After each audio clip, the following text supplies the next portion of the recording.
Welcome back to the program. I think now we have a pretty good sense of how serious anaphylaxis can be in the workplace. And we got a closer look at how one organization is taking thorough measures to avoid accidental exposures and reactions.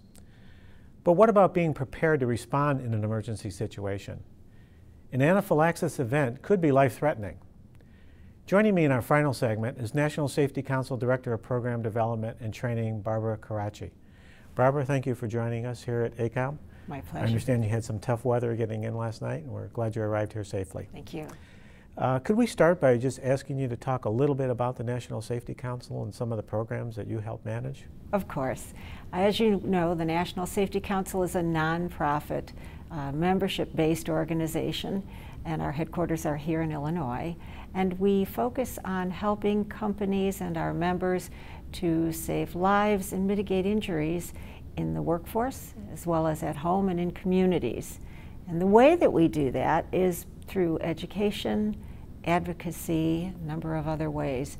And it is our expectation that through the use of these programs and through advocacy, we will reduce the number of people who are killed or injured in these various venues. I specifically work in the first aid department of the National Safety Council, and we provide training for employers and community members in first aid and CPR. And we also help employers to set up emergency response teams and emergency response plans so that when an emergency occurs, they are better prepared to handle it.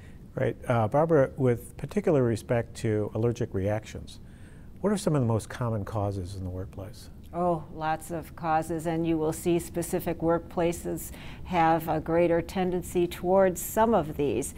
For example, latex is a huge cause of anaphylactic reaction, and you see that, of course, in hospital settings. And you will also see food.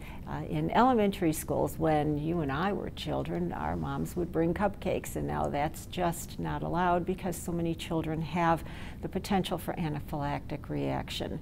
And so food illness is caused by shellfish or peanuts, tree nuts is another cause. Certainly medicines, penicillin would be an example. And then, of course, bee stings, insect stings, and in workplaces where workers are outdoors in telecommunications, for example, or construction, particularly vulnerable because of the presence of those insects and bees. So are you then seeing an increase in allergic reactions? We are. And if so, why do you think that that's the case? Well, I think across the board for all age groups we're seeing an increase in anaphylactic reactions.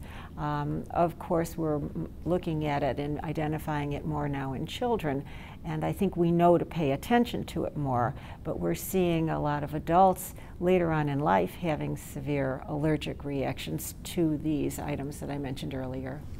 So what are some of the signs and symptoms of an anaphylactic reaction? Well, they're going to vary, and they could go anywhere from mild to severe. You may see a little blotchiness, or someone may say that they have a symptom of itchiness, but that can easily progress, and the reaction can be more severe, which would include, and this is where it gets life-threatening, a difficulty breathing, a wheezing, or a tightness in the chest or in the throat, which could make the person feel very anxious. So you will see anxiety, agitation sometimes. Other common symptoms would be a puffiness in the face, in the throat, in the eyes, almost a swelling. And in some extreme cases, a person could have varying degrees of responsiveness. If you witness somebody having an anaphylactic reaction, what kinds of first aid measures should you take?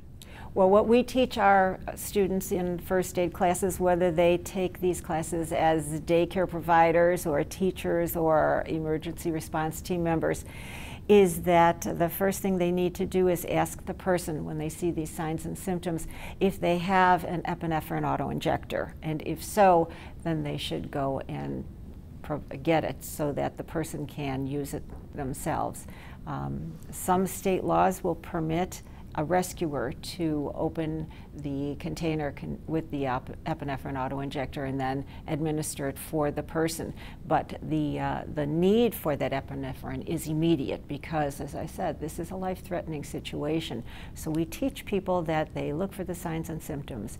They ask if the person has an epinephrine autoinjector, they retrieve it, and then they either assist the person in using it or they allow the person to use it if they're able. And then, of course, anaphylaxis is so life-threatening. The autoinjector has a small window of time that it works, and so we always teach people to call 911 as well. When someone was administering an epinephrine autoinjector, what are the best steps to take? Well, the method of using it is going to vary depending upon the kind of autoinjector that they have. It is always administered intramuscularly, and so the appearance of the epinephrine autoinjector will vary depending on the manufacturer, but the directions will always be on the label of the injector, and so it's best to read that label carefully. We teach people a universal method of administering it in the thigh without removing any clothes, and to keep the injector inserted for about 10 to 15 seconds and then to pull it straight out and have the person who's having the reaction or the rescuer themselves rub the area because it will be a little bit sore. Barbara, going back to companies again, are there particular industries or type of workers that you've seen that are particularly at risk? Well, earlier I mentioned construction workers, telecommunications workers, people who work outdoors, landscapers, for example.